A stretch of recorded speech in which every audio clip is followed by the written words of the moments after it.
Thank you very much. Thank you very much. And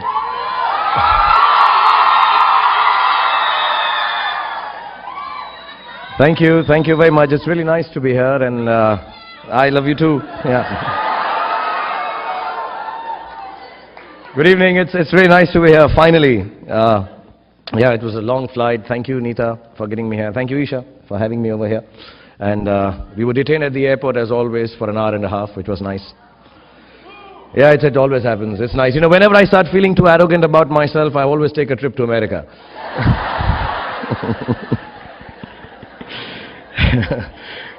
Yeah, the immigration guys kick the star out of stardom. And but I have my small victories. You know, they always ask me how tall I am, and I always lie and get away. 5 feet 10 inches. Next time I'm going to be more adventurous. What color are you? I'm going to say white. Yeah, well, okay. So I'm supposed to be serious here because this is for students and kids. So first of all, let me just thank the faculty and students of the Yale University, fellows of Timothy Dwight College and the Chubb Fellowship, and Master Jeffrey Brenzel for being so kind. Thank you. Yale Office of International Affairs and the Yale South Asian Society. And of course, Isha, for dealing and following up with the most disorganized and incommunicative person in the world, which is me, to fix today's meeting with you all. I'm really, really happy, very humble, very honored, and thank you for having me over here. Okay, I have memories of, I've been here before. 5 years ago, I was here in Yale. I was doing the song. Some of the shots, you know, the ones at the graveyard, they were shot here. And no, I'm being honest here. And it was very cold. It was, I think, 5th or 6th of December. It was snowing here. And I remember I was doing a song from Kabhi Alvida Na Kehna in the middle, yeah. And I was trying to kiss Rani Mukherjee while mouthing the words. We do that in Bollywood for all the guys who don't know how it is. Yeah, we sing songs and we try to kiss girls at the same time. And I'm being honest, my mouth froze in the middle of Kabhi Alvida Na. Yeah, I had a lockjaw, yeah. So I'm hoping my second outing to Yale is a little better, because otherwise it just won't sound right if I was to get stuck on. I don't know what you guys call yourselves, Yale tides, Yalers? Yeah, that. But I hope I don't get stuck at yeah and go beyond that, eh? So I was told not to dwell too much on my movies when I spoke to you. I am to give you an inspirational talk, tell you stuff you can think about when you leave this room. Now that worries me, it gives me performance anxiety. About 1,500 of you here, hoping to hear words of wisdom from this sexy, desirable man who couldn't kiss a girl last time he was in Yale because it was too cold. But I want to tell you right in the beginning, I'm not that guy. I'm sexy and desirable, but I'm not about to leave you any more inspired than you were when you walked in here. And I did this lame joke on Google. Yes, I go to Google and search everything there. Even my next script I'm searching on Google now. And the joke was like this: a dying man gasping for breath desperately gestured to the priest by his side for a piece of paper. With great effort, he then wrote a few words on it, handed it to the priest, and passed away. The priest kept the paper in his pocket and forgot all about it until the final service. Here he suddenly recalled the dead man's last scribble. Unfolding the paper, he told the funeral congregation that he was about to read great words of inspiration from the dying man. He opened the paper. The piece of paper had these words on it: "You are standing on my oxygen tube, you fool." So I'm going to be kind of like that priest. Don't expect words of wisdom from me. I'm just going to tell you my life's journey in very simple words, and which may not leave you inspired, but will help you survive this life. And if you can do that, kids, if you can survive, happiness, creativity, and success will follow on its own.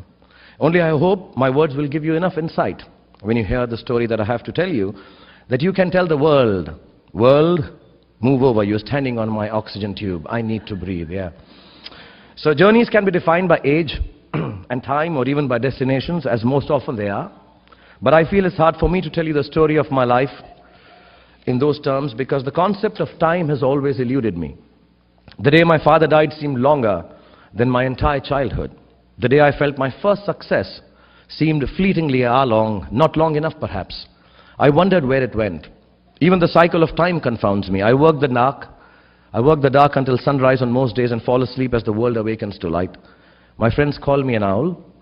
I like to think of myself as Batman, the Prince of Darkness. Some of you would know I have a superhero fetish, yeah, so I keep bringing this back. Age is not my forte either. I still cannot fix my own. Am I 45 or 15? If I could, would I be romancing girls 1/3 my age who normally would call me uncle? I had so much fun collecting the action figures of my last film called Ravan that none of the critical reviews tanking my film affected me at all.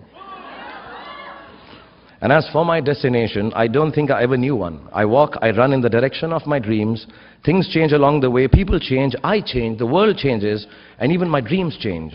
I don't have a place to arrive. I just keep doing what I know how to do the best that I can do it. I'll probably end up deluded, a geriatric, in a wheelchair, wearing a cape and tights, imagining my... So I'll tell a story, but I'll tell it in my own way, in the language of my perceptions, in the things I think matter beyond fame, success, and the dyeing of my grey hair. I have understood, and nothing else matters. If you take anything out of it, good. Otherwise, I've been told by the master, I can put on music and dance for you on Chamak Chalo.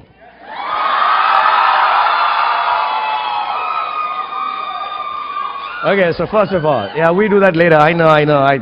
People call me to these serious places and then say, oh, forget everything, just do the dance and go back home. Yeah. But I insist you listen to me, okay? Okay, I want to tell you, I have to tell you that I learned a few big words because I was coming to Yale, okay? Yeah. On Google, of course. And so the first one that I'm going to tell you about, so there are three things I want to tell you about this evening. The first one is I'm going to tell you to be a funambulist. Now, yeah, that's a big way, yeah? Impressed? Okay. So that means a tightrope walker. Because a lot of you people, actually all of you, are somehow are going to create things in your life. So a funambulist is like a tightrope walker, okay? So the first word, Alan, please give me claps for this new word that I've taught Yale. Okay, however I look at it in its eventual analysis, my life has centered around my creativity. I have assimilated the world through creative expression, and in return the world has experienced me, hopefully. I've grown to understand that on one hand, the world will always uphold creativity as the most honest feeling possible. On the other hand, the potence of fame, the glitz, the glamour, the wealth that arise from this very recognition of creativity will always be questioned. Why do we do that? Because sometimes it allows us to feel better than the creator, and sometimes it fills a void within us that comes about by being in awe of his or her creation. Either way, it enables us to quantify his or her engagement with the world around him. I'm an actor. My life is a testament to this duality. George Burns said that acting is all about honesty. If you can fake that, you've got it made. And he couldn't have defined it better. Honest and fake, yes, that's what I feel as a creative person all the time. Let me tell you my schizophrenia. Creative expression comes from the deepest experience of the artist himself. A good artist cannot be separate from his creation. Good art is honest art. A man may be an artist, a writer, a sculptor, an actor, or a totem pole carver. Whatever he is, if what he creates is true to himself, it becomes a vivid testimonial to human creativity. If it lacks honesty, its entire premise is a waste. At the same time, and quite paradoxically, a man becomes distinct from his creation from the moment it is placed in the public domain. It no longer even belongs to him. So it comes from your gut, and it is put out there for others to accept it or throw it in the gutter. Many a nights I have gone back home after receiving an award, pumped up and all happy, and just to read on the internet that what I really deserved was the golden banana for the worst actor of the year award. Yeah, it's called Kela Awards or some shit like that, yeah. And I become heartbroken, angry, and completely convinced that bananas and critics both should have their skins peeled and fed to the monkeys. I momentarily lose my ability to give and close up. And here's where the trick is. When you are in this place of despair, when you walk out of this college, this university, and walk the path of life, where the world is tearing you down into yourself, there's only one thing you can do to survive. Hang on to who you are inside. The world will be unkind to you. It will not be able to see you. You must learn at such times to be able to see yourself. Life as a created person is like walking on a tightrope. I have to keep balancing. I have to keep the balance. I begin to lose myself in my own melodrama. It is frustrating that I find myself living up to other people's interpretation of what I ought to be. And when faced with dissent or unappreciation, I start losing my love affair with my own audience. It becomes a tight balance act to keep doing what I do best and not be bothered by the reactions of the people I do it for in the first place. I dance harder, I cartwheel longer, and I pirouette on my rope, stretched taut beneath my feet, and I try not to slip. I can slide but never fall. And all this while, I have to keep a smile on my face and keep signing autographs and taking pictures.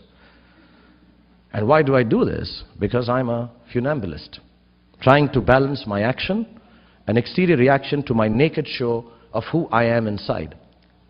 Yet when I'm playing this real life illusion out, more often than not, my honest self is sitting in the audience, applauding my performance while laughing heartily at my own stupidity.